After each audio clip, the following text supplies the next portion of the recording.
당신의 손이나 발이 수천 개의 작은 바늘에 찔리는 것처럼 느껴지거나 침대 시트의 무게가 발가락에 너무 견딜 수 없어서 밤중에 잠에서 깬 적이 있나요? 지금 하고 있는 일을 멈추고 아주 주의 깊게 들으세요. 지금 당신의 몸 안에서 침묵 속에서 진행되고 있는 위기 상황이 있습니다.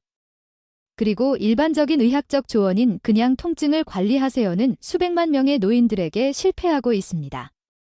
지금 느끼고 있는 것은 단순한 혈액순환 문제나 노화의 자연스러운 현상이 아닙니다. 그것은 실제로 죽어가고 있는 신경이 보내는 생리학적 스트레스 신호입니다. 하지만 대부분의 의사들이 설명해주지 않는 진실이 있습니다. 이 신경의 기아 상태는 우연히 일어난 일이 아니며 많은 경우 되돌릴 수 있다는 것입니다. 제 이름은 디아어 강예림입니다.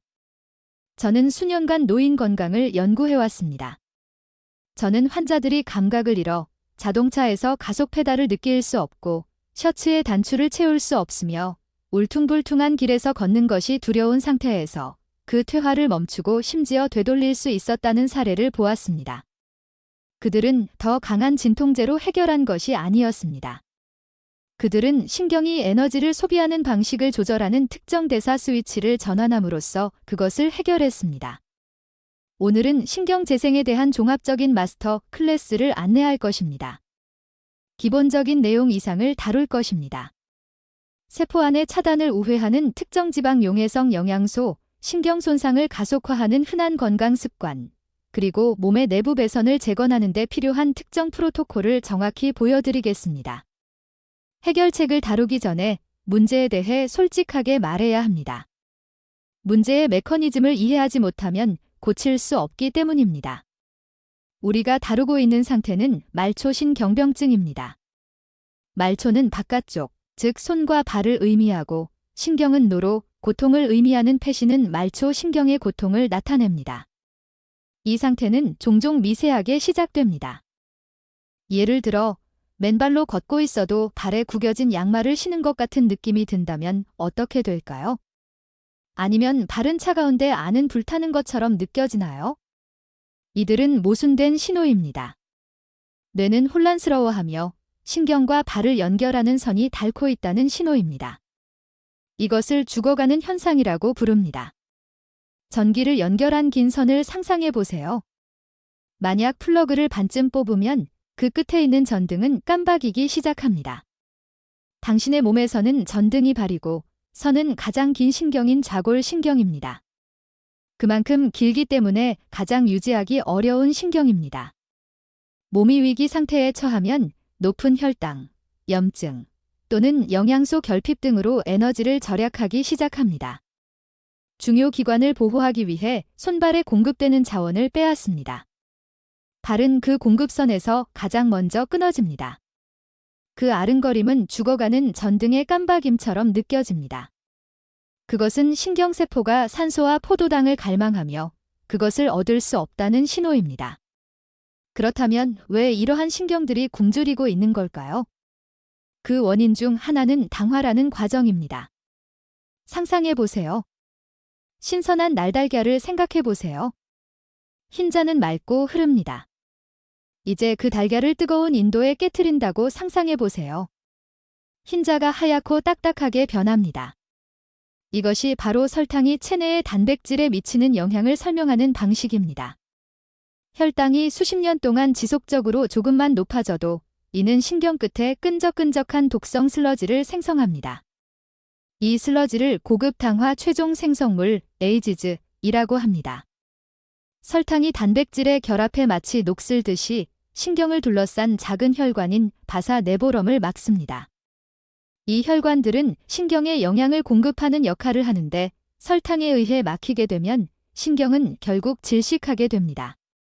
이 상태에서 신경은 산소와 포도당을 필요로 하는데 그것을 얻지 못하게 되며 이는 뇌로 전송되는 공황 신호가 되어 통증, 타는 느낌 또는 날카로운 전기 충격으로 느껴집니다.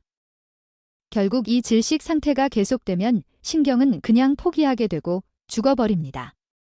그럼 통증은 사라지지만 그 자리에 두려운 무감각이 남게 됩니다. 여기서 중요한 것은 무감각이 시작된다는 점입니다. 통증은 경고 신호입니다. 무감각은 침묵입니다. 발을 느낄 수 없다면 작은 상처가 궤양이나 감염, 혹은 더 심각한 문제로 발전할 수 있습니다. 바로 이 지점에서 우리는 개입해야 합니다. 침묵이 영구적인 상태로 변하기 전에 말입니다. 이제 해결책이 될 수 있는 분자가 등장합니다. 그것은 바로 트랜스킬레이스입니다. 과학적으로 매우 흥미롭고 희망적인 부분입니다. 우리 몸은 설탕 러스트에 대한 내장된 방어 시스템을 가지고 있습니다. 그것은 바로 트랜스킬레이스라는 효소입니다. 트랜스킬레이스를 특수한 진공 청소기로 생각해 보세요. 이 진공 청소기는 독성 설탕 부산물을 빨아들여 이를 무해한 에너지로 전환합니다.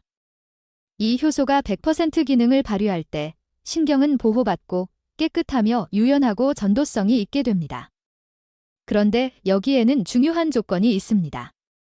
트랜스킬레이스는 배터리가 필요합니다. 이 효소가 작동하려면 특정 연료가 있어야 합니다. 이 연료가 없으면 진공 청소기는 그냥 코너에 놓여져 있고 설탕 러스트는 쌓이게 되어 신경을 파괴합니다. 그 연료는 바로 비타민 B1, 즉 티아민입니다. 티아민은 신경복구 엔진을 켜는 열쇠입니다. 티아민이 없으면 트랜스킬레이스는 작동할 수 없고 신경 손상은 피할 수 없습니다. 자, 이제 여러분은 디아어, 강, 저는 종합 비타민제를 먹고 있고 빵과 시리얼에도 B1이 강화되어 있잖아요. 그래서 괜찮을 거예요 라고 생각할 수 있습니다. 하지만 이건 치명적인 실수입니다. 대부분의 종합 비타민제와 강화된 식품에서 발견되는 B1 형태는 티아민 모니트레이트나 티아민 하이드로클로라이드입니다. 이들은 수용성 형태입니다. 값이 싸고 생산이 쉬운 형태이지만 몸은 특히 나이가 들수록 이를 흡수하기 어렵습니다. 나이가 들수록 우리의 소화기 내벽이 변화하고 위산 생성이 줄어듭니다. 수용성 영양소를 장벽을 통해 운반하는 능력도 떨어집니다. 연구에 따르면 표준 B1 알약을 복용해도 실제로 혈류로 전달되는 양은 5%에 불과하고 그중 일부만 신경세포에 도달합니다. 그 이유는 바로 신경세포가 지방으로 쌓여져 있는 미엘린 수초라는 보호막을 갖고 있기 때문입니다. 수용성 비타민을 지방으로 된 세포막을 통과시키는 것은 기름과 물을 섞는 것과 같습니다. 서로 반발합니다.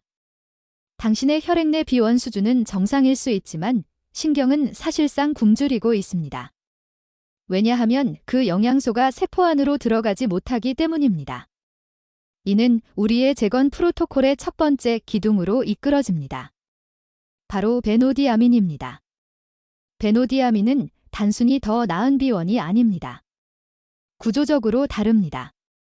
베노디아민은 지방용해성 티아민 유도체입니다. 지방용해성이라는 특성 덕분에 특별한 운반자가 필요 없이 쉽게 세포막을 통과할 수 있습니다. 장, 혈관벽, 그리고 무엇보다 중요한 신경의 지방으로 된 미엘린 수초까지 쉽게 들어갈 수 있습니다.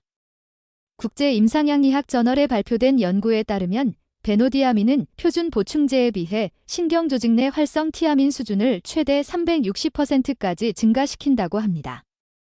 마치 불에 물을 끼얹는 것과 비교할 수 있습니다. 베노디아민이 신경세포로 들어가면 트랜스킬레이스 효소를 즉시 깨웁니다. 그 진공 청소기가 작동을 시작합니다. 독성 설탕 부산물을 닦아내고 에너지 생산을 위한 경로를 열어줍니다. 이것이 바로 환자들이 증상 변화를 몇 주 안에 경험하는 이유입니다. 이는 근본적인 원인인 대사적 차단을 해결하는 것입니다. 하지만 여기에는 또 다른 중요한 부분이 있습니다. 바로 약물입니다.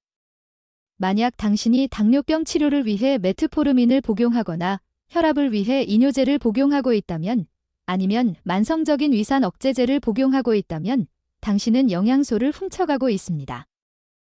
우리는 이러한 약물을 정양소 고갈제라고 부릅니다.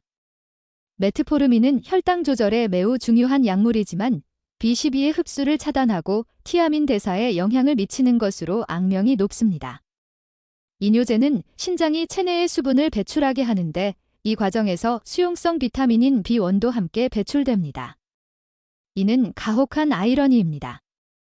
신경병증을 유발하는 당뇨병이나 고혈압과 같은 질환을 치료하기 위해 사용하는 약물이 실제로는 신경 손상을 가속화시키는 효과를 낳을 수 있습니다. 이 약물을 중단하는 것은 위험할 수 있으므로 절대로 그렇게 해서는 안 됩니다. 그러나 반드시 지능적으로 보충제를 추가해야 합니다. 마치 바닥에 구멍이 뚫린 양동이에 물을 부어 넣는 것과 같죠. 빠르게 물을 부어 넣어야 구멍을 막을 수 있습니다. 이제 두 번째 기둥으로 넘어갑니다. 베노디아민이 엔진을 작동시키는 연료라면 우리는 이미 발생한 구조적 손상을 수리해야 합니다. 즉, 신경을 감싸고 있는 절연체인 미엘린 수초를 재건해야 합니다. 이를 위해 필요한 것은 바로 달파리포산, ALA입니다. 대부분의 항산화제는 물이나 지방에서만 작용하지만 ALA는 둘 다에서 작용할 수 있습니다. 이로 인해 신경세포의 모든 부분으로 전달될 수 있습니다. ALA의 주요 역할은 바로 산화 스트레스를 줄이는 것입니다. 독일에서는 알파리포산이 당뇨병성 신경병증 치료제로 수십 년 동안 승인되어 사용되고 있습니다. 연구 결과 ALA는 신경전도 속도를 향상시켜 줍니다. 신경이 더 빠르게 전도되면 균형 감각도 개선됩니다. 바닥을 더 이상 지연 없이 느낄 수 있습니다. 그러나 ALA의 종류에 대해 신경 써야 합니다. 대부분의 저렴한 보충제는 합성 형태인 시포산과 자연적인 달알파 리포산을 혼합하여 사용합니다. 합성 버전은 흡수율이 낮고 심지어 자연적인 버전의 효과를 방해하기도 합니다. 따라서 반드시 안정화된 자랄파 리포산을 찾아야 합니다. 비록 가격이 비싸지만 이는 우리 몸에서 자연적으로 생성되는 것과 생리학적으로 동일한 것입니다. 세 번째 기둥은 바로 비타민 B12, 그 중에서도 메틸코발라민입니다. 이는 신경을 재건하는 건축가입니다. B12는 미엘린 수초를 합성하는 데 필수적인 비타민입니다. 이를 없으면 신경은 마치 벗겨진 전선처럼 서로 닿을 때마다 단락이 일어나게 됩니다. 많은 노인들이 B12 결핍을 겪고 있는데 이는 B1과 마찬가지로 강한 위산이 필요하기 때문에 흡수하기 어렵습니다. 만약 오랫동안 위산 억제제를 복용해왔다면 B12 수준이 매우 낮을 가능성이 큽니다. 하지만 중요한 경고가 있습니다. 시아노코발라민을 복용하지 마세요. 이것은 합성 형태로 시안화물 분자가 포함되어 있어 간에서 해독해야 합니다. 항상 메틸코발라민을 선택하세요. 이 형태는 이미 메틸화가 되어 있어 신경복구에 즉시 사용될 수 있습니다. 이제 B비타민에 대한 숨겨진 위험에 대해 이야기해 보겠습니다. 많은 사람들이 B비타민이 신경에 좋다는 말을 듣고 B복합체를 복용하면서 과도한 B6를 섭취하게 됩니다. 이것은 재앙이 될 수 있습니다. B6는 독특한 비타민입니다. 결핍은 신경 손상을 일으키지만 과다 복용 또한 신경 손상을 일으킵니다. 이것을 B6 역설이라고 부릅니다. 합성 형태인 피리독신 HCl을 장기간 고용량으로 복용하면 조직에 축적되어 신경끝을 죽일 수 있습니다.